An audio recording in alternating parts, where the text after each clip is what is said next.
సామలకోట పట్టణంలో తెలుగుదేశం జనసేన బీజేపీ కూటమి విజయోత్సవ వేడుకలను ఘనంగా నిర్వహించారు. కాకినాడ జిల్లా పెద్దాపురం నియోజకవర్గం సామలకోట పట్టణంలో తెలుగుదేశం జనసేన బీజేపీ కూటమి విజయోత్సవ వేడుకలను మంగళవారం ఘనంగా నిర్వహించారు. సార్వత్రిక ఎన్నికల్లో ఎమ్మెల్యే నిమ్మకాయల చినరాజప్ప మూడోసారి విజయం సాధించడం అభినందనీయమని నేతలు కొనియాడారు. ఈ సందర్భంగా ఎమ్మెల్యే చినరాజప్పను బీజేపీ ఇన్ఛార్జ్ విత్తనాల వెంకటరమణ, జనసేన జిల్లా అధ్యక్షులు తుమ్మల బాబుతో సహా 800 మంది నేతలను, కార్యకర్తలను ఘనంగా సత్కరించారు. ఈ కార్యక్రమంలో కాకినాడ బార్ కౌన్సిల్ ఉపాధ్యక్షులు మరియు పెద్దాపురం మాజీ municipal chairperson Raja Suribaburaju, Janasena Saroja Vasu, TDP పట్టణ అధ్యక్షులు Adabala Kumaraswamy, ward councillor Balusu Vasu, BJP నాయకులు, కార్యకర్తలు తదితరులు పాల్గొన్నారు.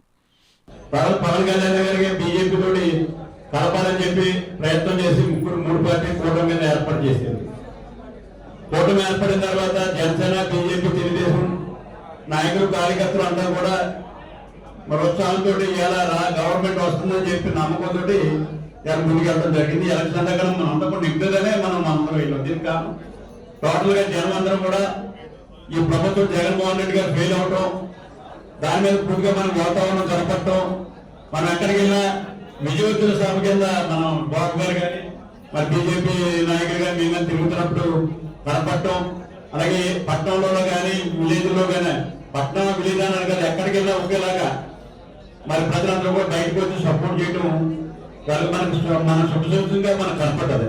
దాంతో విజయం సాధించాలన్నది అనుకోవడం ఖచ్చితంగా జరిగింది. జరగడమే కాదు, ఎన్నికల్లో కూడా ఎలక్షన్ టైంలో కూడా మరి ఎంత వేవ్ ఉన్నా మనందరం కూడా గ్రామాల్లో బాధ్యత తీసుకుని పనిచేస్తేనే అది విజయం సాధిస్తామా. ఆ ఎలక్షన్ లో కూడా జనసేన, తెలుగుదేశం, బీజేపీ ముగ్గురు కూడా కలిసి పనిచేసాము. అని చేత ఇలా విజయం సాధించాం. మా నాయకులందరూ కూడా మరి ఎన్నికల నోటిఫికేషన్ వచ్చిన కాడి కూడా ప్రజలందరూ కూడా గ్రామాల్లో కానీ, మండలాల్లో కానీ, పట్టణాల్లో కానీ అందరూ కూడా కలిసికట్టుగా పనిచేసారు. పనిచేసిన వాళ్ళ విజయం సాధించడం జరిగింది. రాజప్ప గారు మూడవసారి గెలవరు.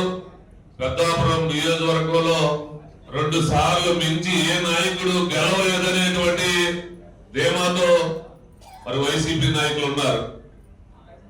కాకపోతే రాజప్ప గారు ముందు చేసినటువంటి అభివృద్ధి కానీ, ఆయన యొక్క నిజాయితీ కానీ పెద్దలు రాజుగారు చెప్పినట్టు గతంలో ఏ నాయకులు సాధించినటువంటి రికార్డ్ పెద్దాపురం నియోజకవర్గానికి 3వసారి ముచ్చటగా హ్యాట్రిక్ సాధించినటువంటి పెద్దలు.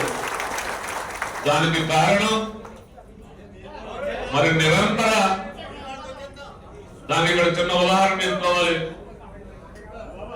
ఎలక్షన్స్ అయిపోయే నేను 10 సంవత్సరాలు మంత్రిగా ఉన్నాను, ఎమ్మెల్యేగా ఉన్నాను, సివిల్ సప్లై చైర్మన్ గా చేశాను, ఎమ్మెల్సీగా చేశాను. నేను విశ్రాంతి తీసుకోవచ్చు, రిలాక్స్ గా పని చేయొచ్చు.